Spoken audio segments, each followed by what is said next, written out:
Baik, Assalamualaikum warahmatullahi wabarakatuh. Selamat siang teman-teman semua.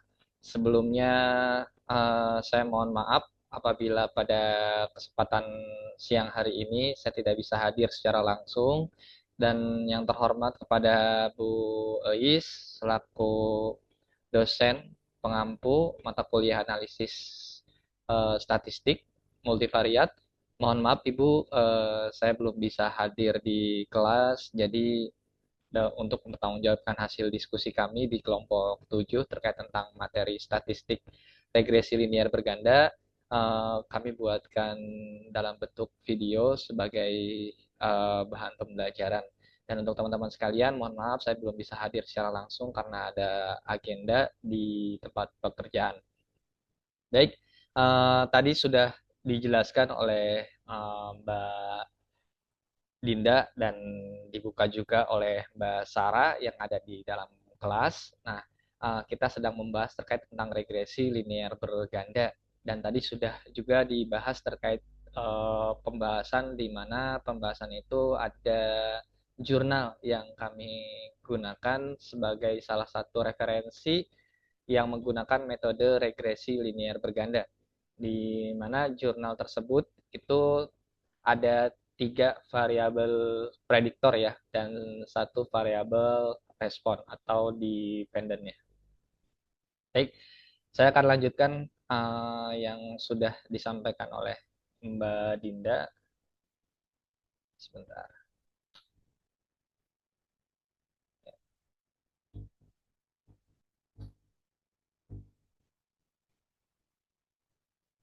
Baik, sekarang masuk di bagian metode analisis data. Nah, untuk jurnal ini dia menggunakan beberapa metode analisis datanya, yaitu ada dua. Yang pertama untuk uji instrumentasi penelitian, di mana uji instrumen penelitian itu dia menggunakan uji validitas instrumen dan juga menggunakan uji reliabilitas instrumen. Nah, lalu yang kedua, untuk analisis data dalam regresi linear bergandanya, di penelitian ini dia menggunakan uji asumsi klasik, di mana dalam uji asumsi klasik ini ada uji normalitas data, dua ada uji multikolonialitas, dan yang ketiga ada uji homoskedastisitas. Nah, tadi juga sudah dijelaskan terkait tentang apa itu pengertian multikolonialitas dan homoskedastisitas. Nah, saya tidak akan membahas terkait tentang teorinya lagi. Nanti mungkin jika sempat kita akan coba praktek juga terkait tentang uh, uji asumsi klasik ini dalam SPSS teman-teman semua. Nah, selanjutnya pada jurnal ini itu ada teknik analisis data yang digunakan, di mana teknik analisa data ini yang digunakan pada jurnal tersebut itu menggunakan statistik deskriptif, ya analisis deskriptif untuk melihat atau dilakukan untuk memperoleh analisis dan menyajikan data kelompok. Nah, selain itu juga analisis ini menggambarkan data menggunakan teknik statistik untuk membuat tabel dan distribusi frekuensinya. Nah, lalu untuk pengujian hipotesisnya ini adalah yang tujuan keduanya untuk menggunakan teknik analisa data, itu ada analisis regresi linear berganda, juga ada uji hipotesis parsial, ada uji simultan, ada uji koefisien determinasi, dan uji analisis korelasi matriks antar dimensi penelitiannya.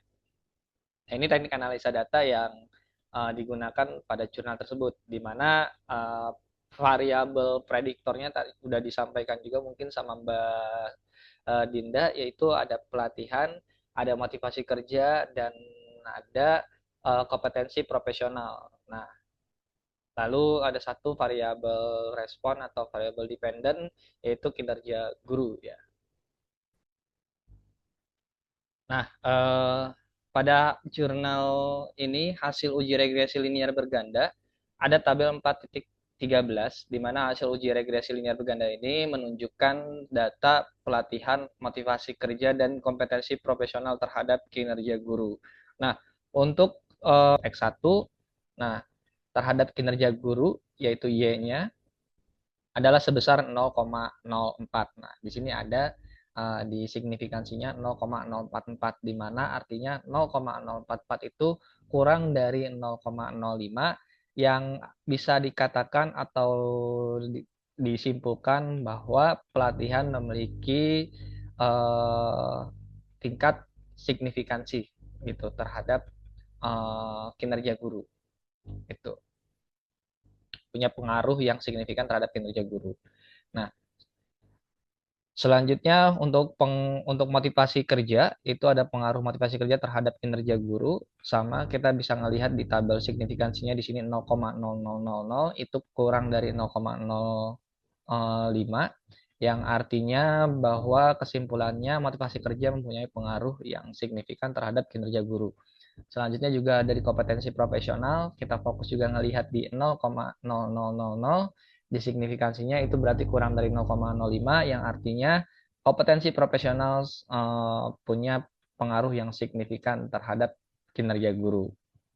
Nah, lalu di sini juga ada tabel T ya sebetulnya teman-teman semua. Nah, ini tabel T ini juga kita bisa melihat uji parsialnya ya itu membandingkan antara T yang hasilnya ada di sini dengan T tabel gitu ya. Nanti kalau misalkan ternyata hasil dari T hitung ini itu lebih besar dari T tabel itu artinya juga pelatihan ataupun motivasi kerja dan kompetensi profesional memiliki pengaruh terhadap kinerja guru ya.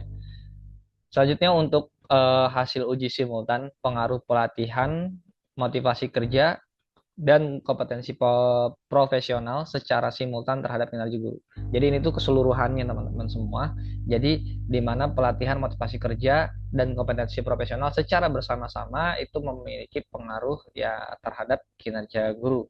Nah, ini dilakukan menggunakan uji simultan atau uji F.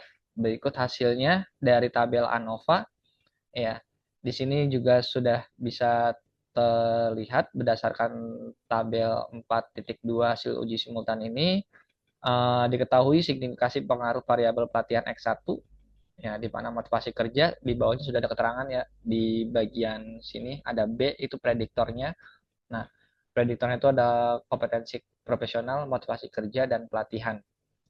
Nah, kita fokusnya pada nilai signifikansi, yaitu di mana nilai signifikansinya itu 0,000. Nah, ini ada B eh, kecil ya di atasnya itu mengidentitaskan bahwa itu adalah eh, apa prediktor yang diujikan gitu. Nah, karena nilai signifikansinya 0,000 itu kurang dari 0,05, berarti kesimpulannya pelatihan lalu motivasi kerja dan kompetensi profesional secara bersama-sama mempunyai pengaruh yang signifikan terhadap kinerja guru. Nah, itu untuk uji simultannya ya atau uji F. Selanjutnya ada uji koefisien determinasi atau R2. Nah, di mana di sini juga ada keterangan A itu adalah prediktor ya. Berarti ini ada kutipan bukan ada kutipan apa ada pangkat A. Nah, itu menjelaskan bahwasannya itu adalah prediktor kompetensi profesional, motivasi kerja dan pelatihan. Lalu dependen variabelnya itu adalah kinerja guru.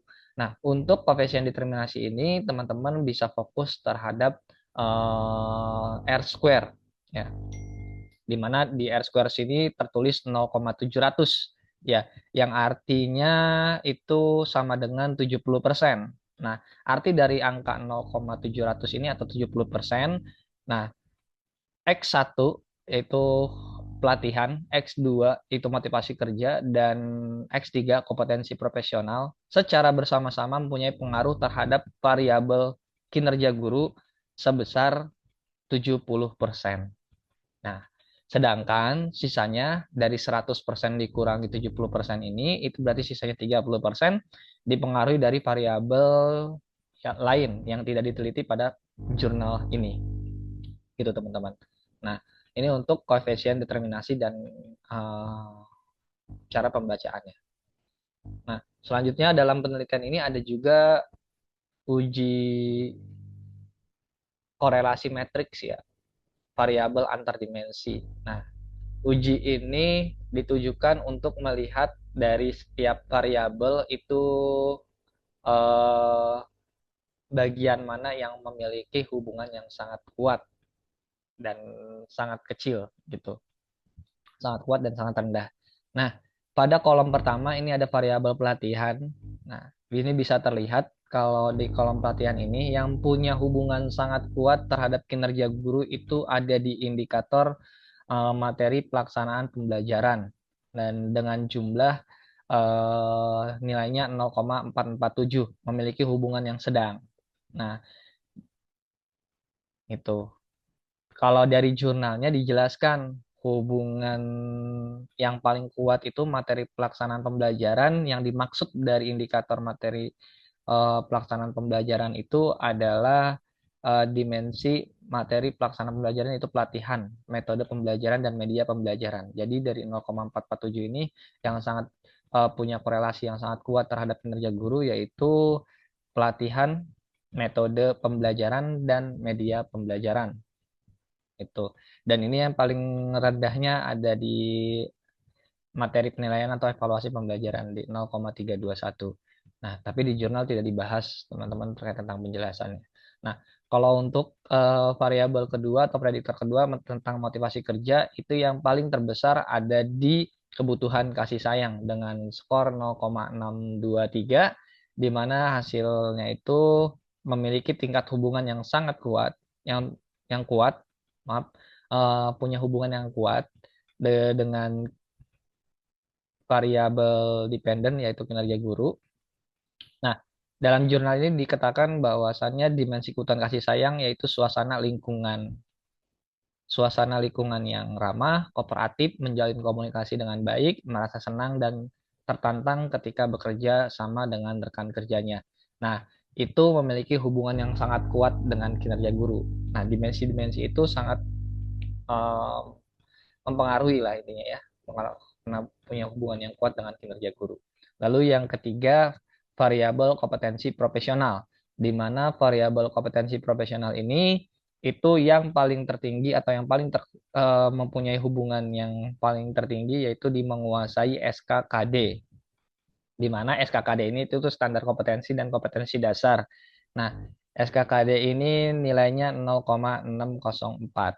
Nah, yang artinya kalau menurut jurnal ini memiliki tingkat hubungan yang kuat juga terhadap kinerja guru di mana dimensi penguasaan SKKD itu merupakan salah satunya yaitu mengurutkan kompetensi dasar dengan tingkat kesulitan, lalu mengkaitkan SKKD pada mata pelajaran, menentukan kompetensi dasar sesuai dengan keterampilan dan menguasai tujuan dari materi yang diberikan.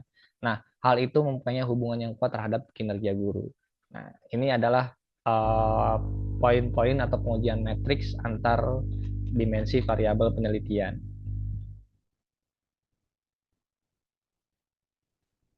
Kesimpulannya dalam jurnal ini, yang pertama, pelatihan mempunyai pengaruh yang positif dan signifikan terhadap kinerja guru. Artinya jika guru sering mengikuti pelatihan terkait kinerja guru, ya, maka kinerja guru akan semakin baik. Dimensi yang paling kuat hubungannya adalah materi pelaksanaan pembelajaran. Lalu yang kedua, motivasi kerja mempunyai pengaruh yang positif dan signifikan terhadap kinerja guru.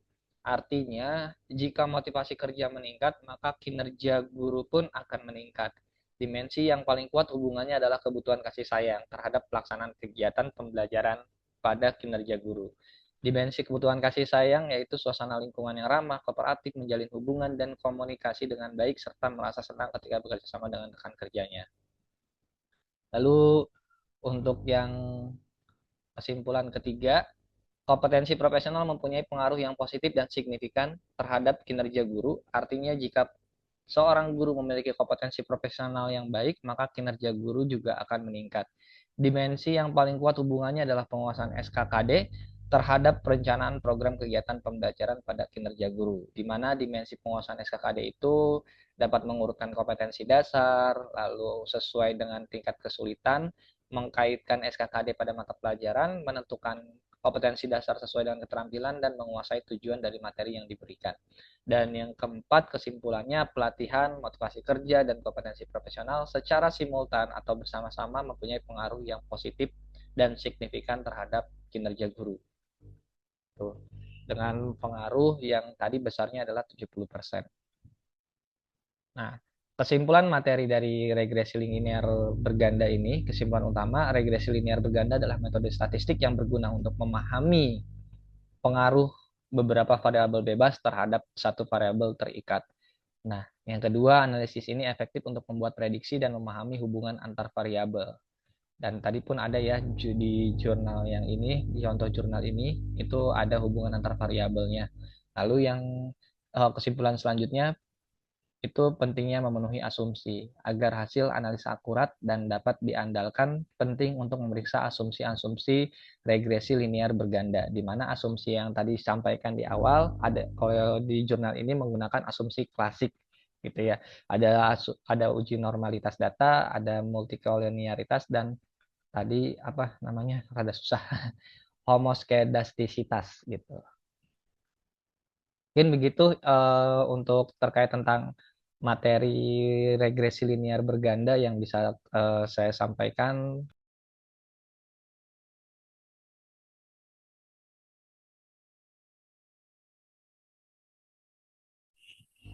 Baik, teman-teman semua, kita sekarang masuk ke praktek SPSS-nya. Nah, untuk pertama kita akan melakukan sebuah sampel uji asumsi klasik yang di mana tadi sudah dijelaskan pada jurnal, ya. Itu ada uji normalitas, ada uji multikolonialitas, dan ada uji heteroskedastisitas, ya. Baik,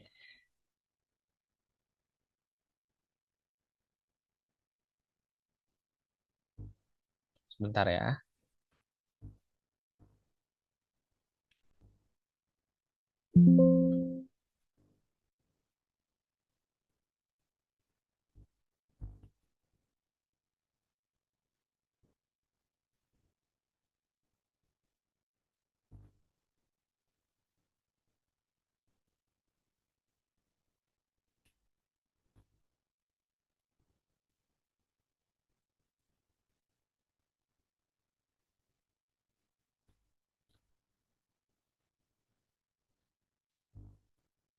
Baik, teman-teman semua, kita akan coba mulai untuk uji asumsi klasik, uji normalitas data, uji multikolonialitas, dan uji heteroskedastisitas ya. Nah, yang pertama kita akan mulai uji normalitas. Nah, bisa masuk ke SPSS-nya. Ya,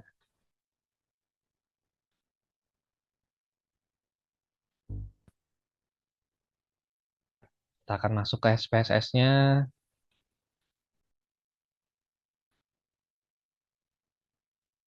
Nah, ini saya sudah menyiapkan data di mana namanya masih sama dengan jurnal, tapi ini data bukan data asli dari jurnalnya. Ini hanya iseng kita membuat data terkait tentang pelatihan, motivasi, kompetensi, dan kinerja. Nah, untuk pertama, untuk tes uji normalitas, seperti yang mungkin sudah teman-teman pelajari juga, kita akan masuk ke analyze, ya, terus di deskripsi statik, explore. Nah, masukkan semua tadi kan awalnya di sini ya. Awalnya di sini masukkan semua variabelnya ke dependent list dan untuk statistik dan plotnya tidak ada yang diganti. Oh iya, untuk plotnya itu nanti checklist normality plot with testnya, lalu continue dan klik OK. Nah, ini akan muncul hasil tes normalitas. Nah,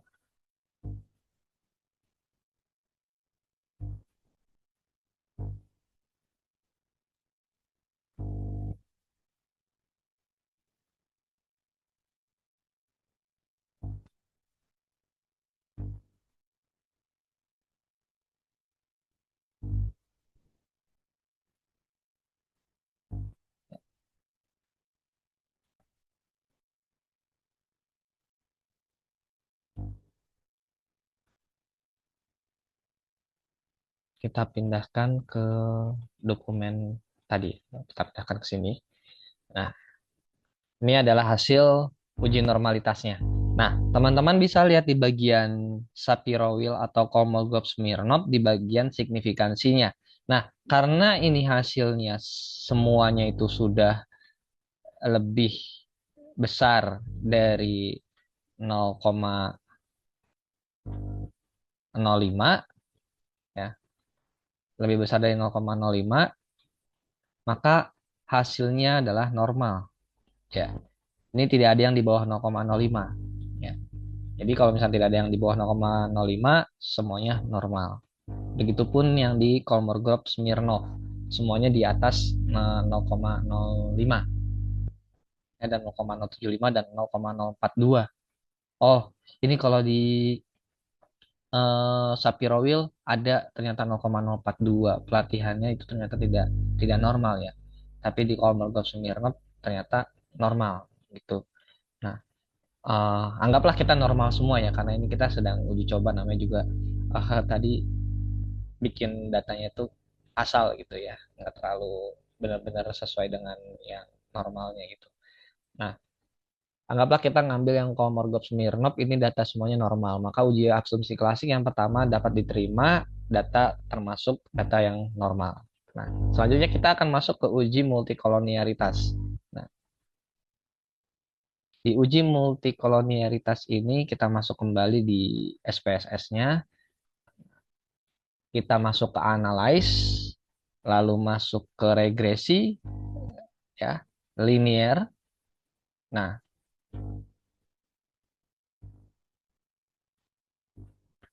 ini kita masukkan dependent-nya itu kinerja, ya. Lalu pelatihan, motivasi kompetensinya kita masukkan semua ke bagian independennya.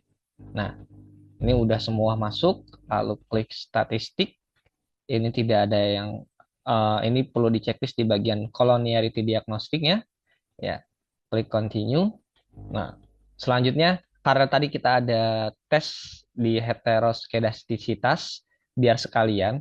Nah, kita akan masukkan di sininya residual unstandard disease ya. Untuk next selanjutnya ya, untuk next selanjutnya itu nanti tes heteroskedastisitas ya. Oke, sudah tidak ada lagi yang dirubah, plot pun tidak ada, statistik sudah sesuai, kolonialitas diagnostik. Nah, kita klik OK. Nah, ini hasilnya kita cek di bagian tabel koefisien. Kita besarkan. Kita cek di bagian ini, tabel koefisien. Kita coba screenshot dulu ya. Tuh. Kita masukkan dulu ke Word biar lebih mudah. Ini hasilnya kita pindahkan ke dokumen Word. Kita cek hasilnya. Nah, di sini uji multikolonialitas bertujuan untuk menguji apakah model regresi ditemukan adanya korelasi antara variabel bebas.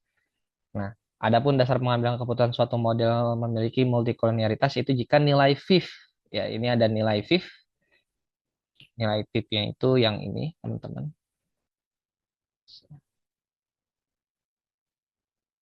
Nah, nilai FIF dan toleransi. Nah,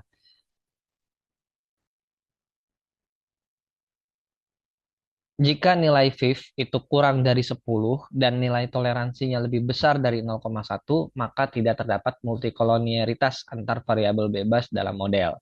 Dan dua, jika nilai FIF-nya itu lebih besar dari 10 dan nilai toleransinya kurang dari 0,1, maka terdapat multikolonialitas antar variabel bebas dalam model. Nah, kita bisa lihat di sini. Untuk nilai toleransi pelatihannya itu adalah 0,522. Berarti itu lebih besar dari 0,1. Dan nilai FIP-nya itu 1,917. Itu lebih kecil dari 10. Maka pelatihan tidak terjadi multikolonialitas. Dan selanjutnya untuk motivasi juga sama. Itu ada 0,419. Itu lebih besar dari 0,1 dan nilai fifth-nya pun masih kurang dari 10 karena nilainya baru fifth-nya itu 2,387.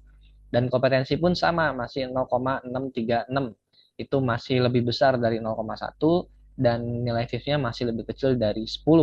Yang artinya semua variabel tersebut, variabel bebas tersebut, baik itu pelatihan, motivasi, dan kompetensi sebagai prediktor itu tidak terjadi multikolonialitas. Ya, itu tidak terdapat multikolonialitas. Oke, ya. Semoga sampai sini bisa dipahami, teman-teman. Selanjutnya kita akan masuk ke uji heteroskedasititas, ya, di mana uji heteroskedasititas itu bertujuan untuk menguji apakah dalam model regresi terjadi ketidaksamaan varian dari residual satu pengamatan ke pengamatan yang lain. Uji statistik yang digunakan adalah uji Gleiser, supaya hasil yang diperoleh akurat. Uji Gleiser mengusulkan untuk meregresi nilai absolut residual terhadap variabel independen. Nah, kita kembali lagi ke SPSS. Tadi teman-teman kalau ingat proses pertama, ya, saya mencentang di analyze ini ya, di bagian regresi lalu linear. Nah, itu kan tadi mencentang bagian nih unstandarized ya. Itu untuk memunculkan nilai res satu ini. Nah, ini untuk tes tadi uji heteroskedasititas ya. Selanjutnya ketika nilai ini sudah muncul, kita masuk ke transform, compute variabel ya. Lalu kita masukkan ya. Ini saya buat ya ABS, kita bikin nama target variabelnya itu ABS underscore res. Nah, lalu kondisi dalam kosong seperti ini, teman-teman pilih all dan pilih bagian ABS. Nah, lalu yang tanda tanya ini, teman-teman isi dengan yang tadi unstandarized residual atau res 1 ya. Nah, setelah seperti ini, teman-teman klik OK. Memang tidak terjadi apa-apa dalam eh, proses perhitungan di SSPSS karena hasilnya itu ada di sini, teman-teman. Nah, hasilnya ada di sini. Selanjutnya, untuk tes heteroskedasititas itu kita masuk lagi ke analyze, masuk lagi ke regresi linear, dan bedanya adalah dependennya ini kita ganti dengan ABS, ABS res ya. Lalu untuk statistiknya kolonialitasnya kita uncentang karena kita sudah tidak mencari itu lagi. Lalu untuk di bagian self-nya unstandarized-nya juga kita hapus saja. Oke. Nah, lalu dilanjutkan dengan klik OK. Oke. Nah, eh, ketika sudah selesai, kita fokus ke bagian tabel koefisien ini. Nah, paling bawah ya ada ini. Dan teman-teman bisa cek di sini ada penandanya A, itu dependent variabelnya pakai ABS underscore res yang tadi kita buat. Ya, nih, yang tadi kita buat. Kita akan coba screenshot lagi. Kita screenshot lagi untuk kita pindahkan ke Word ya, agar lebih mudah.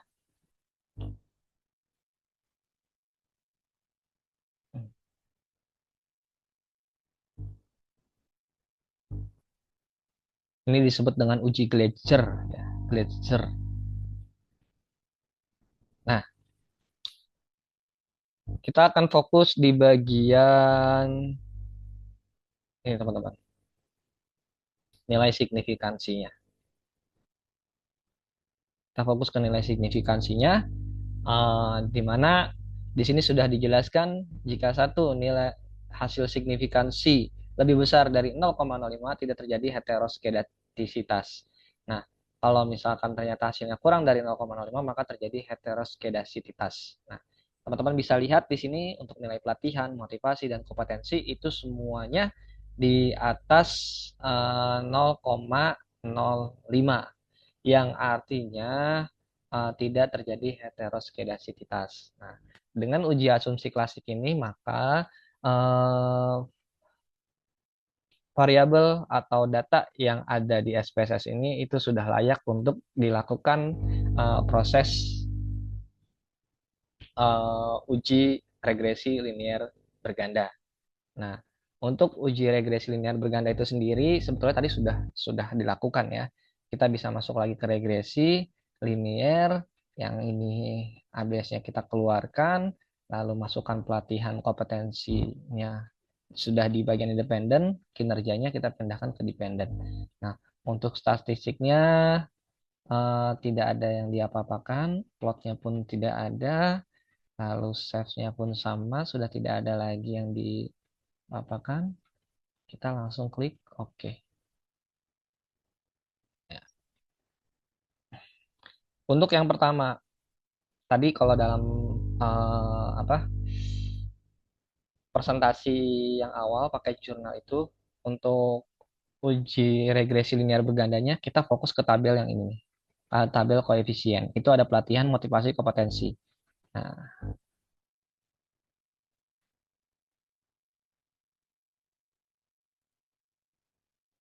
ya.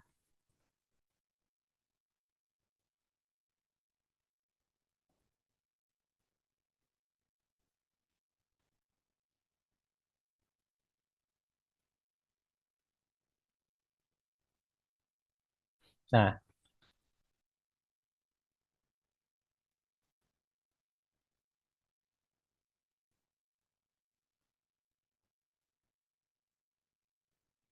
ini hasilnya signifikansi pelatihan itu 0,756.